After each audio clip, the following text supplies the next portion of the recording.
Hello and welcome to the Front Office Podcast. I'm your host, Marcus Cameron.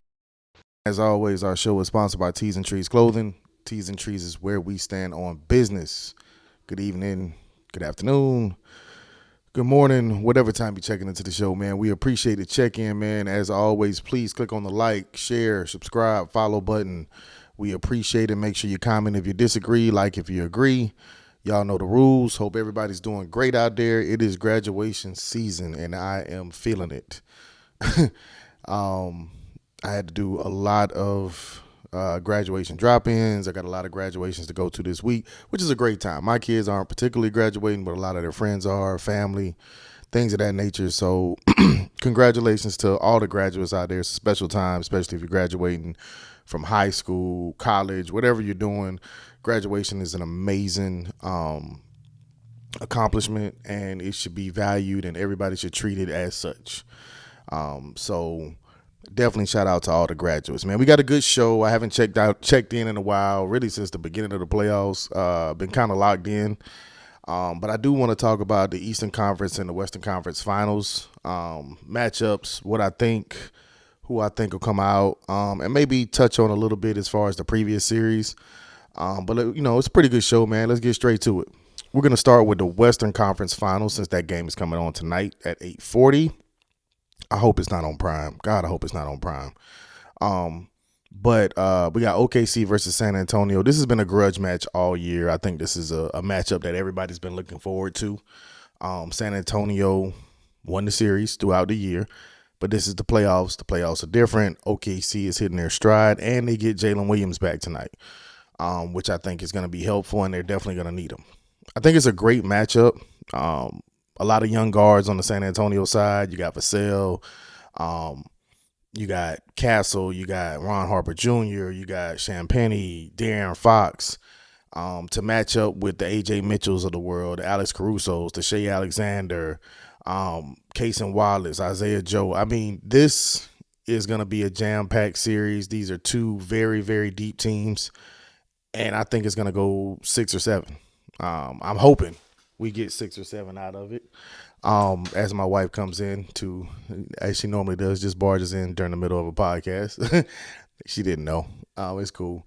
But yeah, I think we're gonna get a great series out of this. I'm gonna take OKC in game 1. I do think San Antonio has a very good chance of winning this series.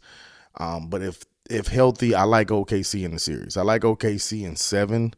I'm not going to go with the underdog just because I feel like San Antonio, this is uncharted territory for them. They went from barely being competitive last year with a lot of injuries and things of that nature all the way to the Western Conference Finals. We shall see. I like the Wemby versus Chet thing. That's definitely a grudge match no matter what Wemby likes to say in in press conferences. He doesn't like Chet, and I don't think Chet likes him. So that's going to be entertaining. And then you got the point guard matchup, De'Aaron Fox going up against Shea Alexander. I think that's a big challenge for De'Aaron Fox. If San Antonio wants to win this series, I think he has to not necessarily match as far as production, but just impact. He has to match Shea Alexander. And again, OKC is not a one-trick pony. They have a lot of weapons, and they know how to use them. Their coach is very good at putting people in the right positions to be able to impact the game. Caruso has been huge for them. Lou Dort, they just got so many pieces over there. But I think it's equally, I think the Spurs are equally talented on that side. Stephen Castle, one of my favorite players right now, dog, defensively and offensively, and plays with a chip. Plays with a chip on his shoulder. Ron Harper Jr., he definitely did not win Rookie of the Year, but he was absolutely top 3 rookie, in my opinion. He's a top 3 rookie because of what he brought to the table, the things that he's been able to do, and the impact that he has on his team when he's actually on the court, to me, makes him a top 3 rookie. Do I think he's Cooper Flag? No. Do I think he's more impactful or can be just as impactful as a Cooper Flag who's out there starting and getting a star role and basically franchise turned over to him? Yes, I do. Yes, I do. Him coming off the bench and doing what he does is huge for the San Antonio Spurs. I like Champagnie. He's been shooting the ball kind of inconsistently throughout the playoffs, but he can get hot. And he also plays defense, makes good decisions. I do think it comes down to excuse me, the Wemby versus Chet matchup. That's going to be the matchup I think that seals the deal. Not necessarily decides the series, but I do think it kind of puts one team over the other. You're going to see where if Chet has an amazing game, San Antonio might not be able to pull off that game. Whereas Wemby, if he goes out and he just dominates Chet, it puts OKC in a bad place. It puts him in a bad place. But they got the bodies to match up. Front Office Podcast is going to go with OKC in this matchup, and I'm going to take OKC in game one. I do think it's going to go 7 again, but I do feel like OKC will pull it off, being that the game 7 will be in OKC. But we shall see. I think we're up for a great series, man. Let's move over to the Knicks and the Cavs. The Knicks and the Cavs, I believe, start tomorrow night, and I am shocked that the Cavs are there. I was wrong. I was completely wrong. I did not believe in Cleveland. I told my homeboy Gary, shout out to him, that I didn't believe in Cleveland because I didn't think they could hit that extra level. I didn't think James Harden was going to show up, and they proved me wrong. Highly disappointed in Detroit. I was disappointed with them in the first round, but they found a way to beat Orlando because they were a better team. In this instance, I do still think that Detroit was the better team, but I think, no shade to Bickerstaff, but I think he got outcoached in Game 7.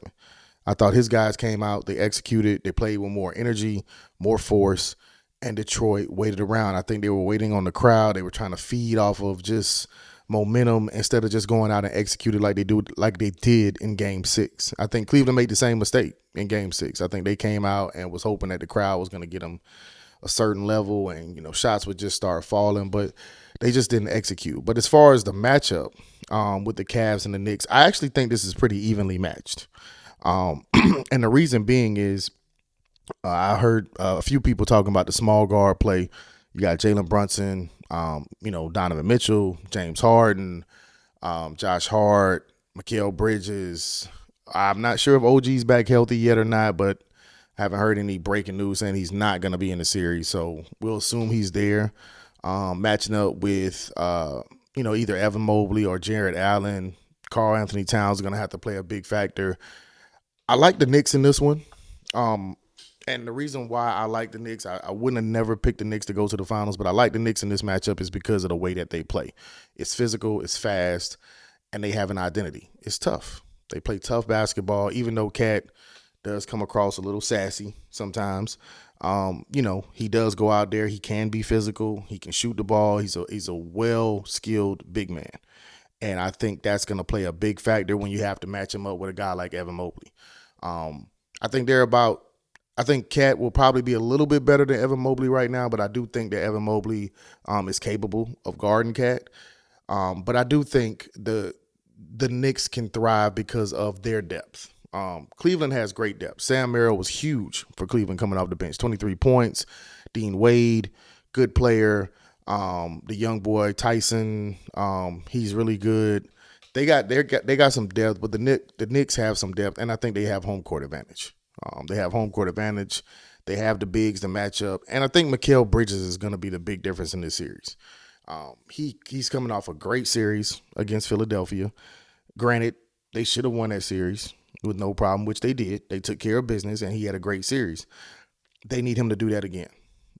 If he doesn't have a great series, I do think it's going to start struggling a little bit, and you start seeing it going to 6, maybe even 7. I think we get a long series in this one too, barring any type of injuries. 6 or 7, I'm going to take the Knicks. I like what the Knicks are doing. I like the Knicks being and playing the way that they are playing currently. And I think Mike Brown has kind of figured out the right buttons to push. Not saying they're going to win the championship, but I do think we're headed for a Knicks OKC final, which will be great. That'll be a good look. I definitely probably don't want a Spurs versus Cavs final. No disrespect to those teams. I think either one of the teams in the Western Conference I'll be fine with. But I need the Knicks to make it to the finals because, I don't think the Knicks have made it to the finals since Patrick Ewing in the lockout season and John Starks and those guys, man. So it'll be fun. It'll be entertaining to watch. I'm ready for it. I hope you are. I've been super impressed with the playoffs so far. Is it perfect? No, not by a long shot. But has it been better than what we've seen in the previous years? I don't think that's up for the debate. But I will check in, let's say mid-series before Game 4. I'll give myself before Game 4 to drop another episode, man. I am your host, Marcus Cameron. T's and Trees is the clothing line. Front Office Podcast. Peace.